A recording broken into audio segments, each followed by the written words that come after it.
நாம் உட்கொள்ளும் உணவு செரிமான மண்டலத்தில் சிதைக்கப்பட்டு செரிமானம் செய்யப்படும்போது துணைப் பொருளாக வாயுக்கள் உருவாகிறது.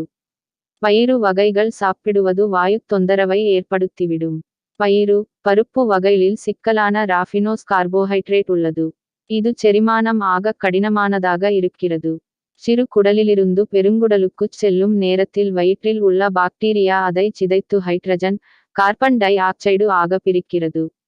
இது ஆசனவாய் வழியாக வெளியேறுகிறது. அதிக வாயுத் தொல்லை உள்ளவர்கள் பயிறு, பருப்பு வகைகளை குறைத்துக் கொள்ள வேண்டும்.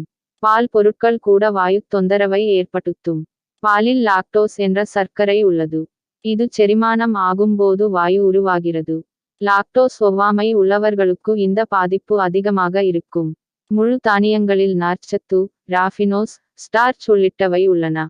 இவை செரிமானம் ஆக கடினமான பொருட்கள் ஆகும்.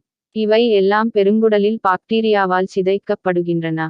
அதன் துணைப் பொருளாக காற்று உருவாகிறது. சில காய்கறிகள் கூட வாயுத் தொந்தரவை ஏற்படுத்தும். காலிஃபிளவர், கோஸ், ப்ரக்கோலி உள்ளிட்டவை வாயுத் தொந்தரவை ஏற்படுத்தும். சிக்கலான கார்போஹைட்ரேட், ராஃபினோஸ் உள்ள காய்கறிகள் வாயுத் தொந்தரவை ஏற்படுத்துகின்றன. கார்பனேட்டட் குளிர்பானங்கள் அருந்துவது வாயுத் தொந்தரவை அதிகரிக்கச் செய்யும். கார்பனேட்டட் பானத்தில் நாம் குடிக்கும் போது எவ்வளவு காற்று உள்ளே செல்கிறதோ அது செரிமான மண்டலத்தின் கடைசி பகுதி வழியாகவே வெளியேறும். சிலருக்கு கொஞ்சம் ஏப்பமாகவும் வெளிப்படலாம். சோடா, கார்பனேட்டட் பானங்களுக்கு பதில் ஜூஸ், காபி, டீ, தண்ணீர் அருந்துவது வாயுத் தொந்தரவை குறைக்கும்.